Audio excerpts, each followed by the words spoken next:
एक धर्म भारत का ऐसा है जिसको हार्वर्ड में, ऑक्सफोर्ड में, कैम्ब्रिज में एक धर्म के साथ साथ एक लाइफ स्टाइल के रूप में पढ़ाया जाता है। इन बड़े इंस्टीट्यूशंस का, प्रोफेसर्स का, रिसर्चर्स का ये मानना है कि यदि इस धर्म की आस्थाओं के साथ जीवन जिया जाए तो दुनिया की आधी से ज़्यादा समस्याएं खत्म हो जाए, इंसान के परिवार की, उसके समाज की, यहाँ तक कि उसके भीतर की भी समस्याएं खत्म हो जाए। दोस्तों, वो धर्म है जैनिज़्म। और आज मैं आपको जैनिज़्म के 5 ए बताने जा रहा हूँ। इन 5 ए को अपनाकर आप जीवन में, व्यापार में, परिवार में, समाज में कहीं भी बेतहाशा तरक्की और समृद्धि हासिल कर सकते हैं।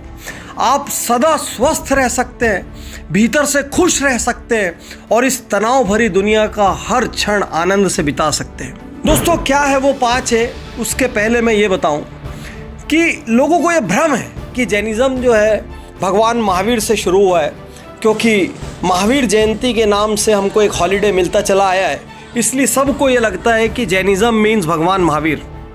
जबकि जैनिज़्म में 24 तीर्थंकरों यानी 24 भगवानों की श्रृंखला होती है, उसमें भगवान महावीर 24वें हैं और उनके लाखों साल पहले ये ऋषभनाथ भगवान से शुरू हुआ था। खास बात ये कि इस धर्म के अंदर साइंस इतना ज़्यादा छुपा हुआ है कि इसको हेल्थ के लिए और पर्सनल हैप्पीनेस के लिए सबसे बेस्ट रिलीजन्स में से एक माना गया है। यहाँ तक कि ग्लोबल प्रॉब्लम्स का सॉल्यूशन इसमें छुपा है। तो आइए देखते हैं कौन कौन से वो ए हैं जो एक कॉमन व्यूअर के जीवन में काम आ सकते हैं। सबसे पहला ए, अपोलॉजी डे। अपोलॉजी डे को जैनी कहते हैं क्षमावाणी। जैनिज़्म में एक खास दिन मनाया जाता है जिस दिन आप हर जानने वाले से और कई बार अनजान व्यक्ति से समाज के उसके पास भी जाकर कहते हैं उत्तम क्षमा, मतलब साल भर मुझसे जो गलतियां हुई उसके लिए मैं माफ़ी चाहता हूं और आपको माफ़ करता हूं। बहुत सारे ऐसे घर जहां पर महीनों से, सालों से बात बंद होती है, वो बात कई बार ऐसे मौक़ों पर शुरू हो जाती है। कई बार दोनों पक्ष ईगो की वजह से एक दूसरे से मन की बात नहीं कह पाते और उस दिन वो उत्तम क्षमा कहकर जब गले मिलते हैं या पैर छूते हैं, वहाँ से कम बातचीत शुरू हो जाती है। सोच कर देखिए, जैनिज़्म के अपोलॉजी सिद्धांत पहले ए को यदि आप अपनाते हैं तो आपके रिश्ते बहुत अच्छे रहेंगे और आप हर रात तनाव मुक्त होकर सोएंगे, क्योंकि आपके जीवन में नकारात्मकता नहीं होगी। जैनिज़्म का दूसरा ए, अहिंसा। कभी कभी सोचता हूं कि भारत और पाकिस्तान अपना इतना बड़ा बजट हथियार में लगा देते हैं। सोच कर देखिए, यदि दुनिया में हथियार ना होते तो क्या होता? ये सारा पैसा कहाँ खर्च होता? ये सारा पैसा एजुकेशन में खर्च होता, हेल्थ में खर्च होता, बेसिक फैसिलिटीज में खर्च होता। तो मैक्रो लेवल पर यदि अहिंसा को अपनाएं तो विश्व की सैकड़ों प्रॉब्लम्स का सॉल्यूशन हो सकते हैं। माइक्रो लेवल पर यह अहिंसा क्या कहता है? ये कहता है डोंट किल, किसी को मत मारो। जैनिज़्म में एक चींटी चूहे को भी नहीं मारते, घर में चूहा मारने की दवाइयाँ भी नहीं रखते, क्योंकि चूहा मारने से भी दोष लगते हैं। चूहा कपड़े को काट जाए वो ठीक है, लेकिन चूहे को नहीं मारेंगे। लेकिन अहिंसा का सबसे ब्यूटीफुल चीज़ क्या है? सबसे ब्यूटीफुल चीज़ है non violence even in speech, यानी आपने मुंह से भी किसी को गलत बोला तो भी वो हिंसा है। और उससे भी बड़ा दोस्तों, क्रांतिकारी, यदि आपने मन में भी किसी के लिए गलत सोचा तो वो भी भाव हिंसा है, हिंसा इन थॉट्स। तो जब आप सोचिए कि धीरे धीरे आपके सबकॉन्शियस माइंड में हिंसा का ये फॉर्मेट हो जाएगा, तो ना आप मन से किसी के लिए गलत सोचेंगे, ना मुंह से गलत बोलेंगे और ना ही किसी को हर्ट करेंगे। तो अहिंसा को हम जितना ज़्यादा डीप रूटेड अपने भीतर करेंगे, उतना हम किसी को भी हर्ट करने से बचेंगे और जीवन बहुत ज़्यादा सुखमय होगा। ग्लोबली सैकड़ों समस्या, गल्फ से शुरू करके, चाइना से शुरू करके, जहाँ जहाँ पर भी वर्ल्ड में हिंसा के हॉट स्पॉट्स बने हुए हैं, आप ये मान के चलिए यदि अहिंसा की डॉक्ट्राइन स्प्रेड होती है तो विश्व एक बहुत अच्छी जगह बनेगा रहने के लिए, a better place to live. तीसरा ए, जिसको दुनिया भर में गूगल से लेके माइक्रोसॉफ्ट तक सब प्रैक्टिस कर रहे हैं, जिसको बड़े बड़े जनरल इलेक्ट्रिक से लेके मर्सिडीज तक सारे कॉरपोरेशंस अपनी ट्रेनिंग्स में यूज करते हैं, उसका नाम है अनेकांतवाद। अनेकांत मीन्स मल्टी साइडेड, वाद means doctrine. So multi sided doctrine क्या कहती है? मल्टी साइडेड डॉक्ट्राइन ये कहती है कि हर इंसान का अपना एक व्यू पॉइंट होता है, उसके व्यू पॉइंट को भी समझो।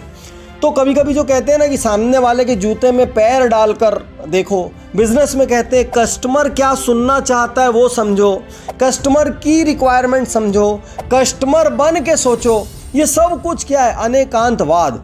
यदि आपके पुत्र से लड़ाई होती है तो एक बार अपना पुत्र या बेटा बन के सोचो, बिटिया बन के सोचो। पार्टनर्स में लड़ाई हो रही तो सोचो वो ऐसा क्यों कर रहा है, वो बन के सोचो। तो हमारे सारे विवादों की जड़ क्या है कि सामने वाला हमारे हिसाब से काम नहीं करता। हर पिता अपने बेटे से क्यों नाराज रहता है? वो मेरी नहीं सुनता। बेटा क्यों नाराज रहता है? पापा मेरी नहीं सुनते।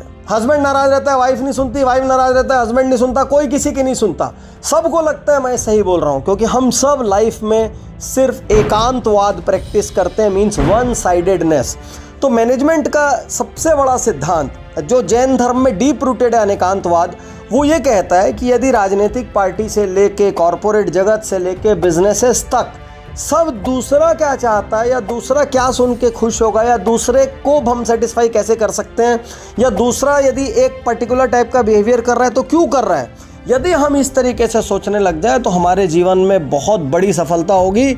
और इसके लिए सिर्फ एक चीज़ को सबसे पहले आग लगाना पड़ता है, वो है मैं सही या अहम ब्रह्मस्मि, मतलब आई एम राइट। इसको आपको पहले आग लगाना पड़ता है। चौथा, 100% हेल्थ के लिए बहुत ही इंटरेस्टिंग चीज, आहारचर्या। यूँ तो आधे से ज़्यादा जैनी भी इसको प्रैक्टिस नहीं करते अपने अपने प्रैक्टिकल प्रॉब्लम्स की वजह से, लाइफ स्टाइल की वजह से। लेकिन यदि जैन आहारचर्या को अपनाया जाए तो विश्वास कीजिए जीवन 100 साल का होगा और बिना बीमारियों का होगा। जैसे जापान में कुछ लोग होते हैं ना 100 साल से ज़्यादा रहने वाले, तो वो सारे लोग जो इकिगाई प्रैक्टिस करते हैं वो आधे से ज़्यादा समझिए जैन सिद्धांत है। क्या होता है जैनों में बाय डिफ़ॉल्ट? सूर्यास्त पूर्व भोजन कर लो। तो सूर्यास्त पूर्व मतलब 6:30 बजे आपने खाना खा लिया। अब अगली सुबह मंदिर से आने के बाद 9 बजे लगभग आप पहला अन्न लेते हो।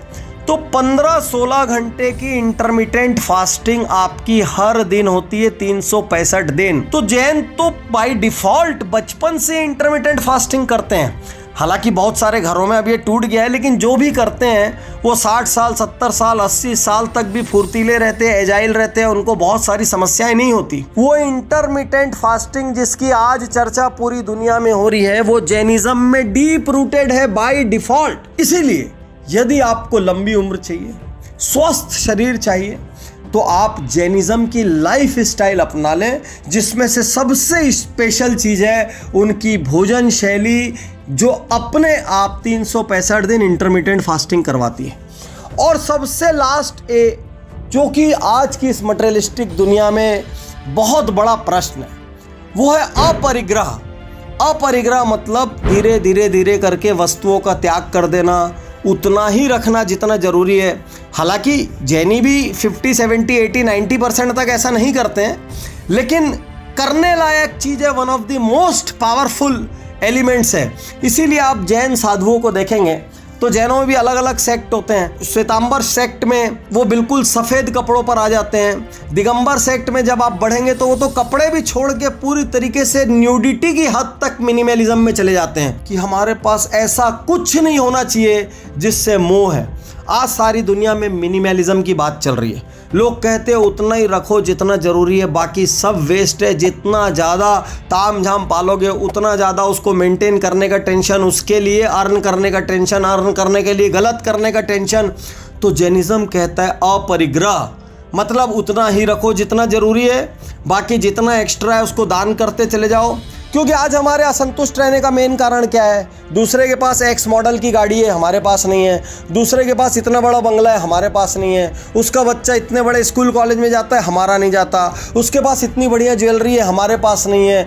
हमारा मेन प्रॉब्लम क्या है कि दूसरों के पास XYZ है और हमारे पास नहीं है। यदि यही अपरिग्रह या मिनिमलिज्म हमारी लिविंग फिलॉसफी होती तो इनफैक्ट हम ये परेशान हो रहे होते कि भाई मेरे पास ज़्यादा क्यों है भाई, कम कर जरा। तो मैं आज आपसे कहना चाहता हूँ कि यदि जैनिज्म के 5 प्रिंसिपल्स, 1 अपोलॉजी डे, 2 अहिंसा, 3 अनेकांतवाद, 4 आहारचर्या, 5 अपरिग्रह, ये 5A बहुत सिंपल 5 है। यदि आप याद रख ले, आप किसी भी धर्म के हो, पंथ के हो, भाषा के हो, बोली के हो, देश के हो, इससे कोई फर्क नहीं पड़ता।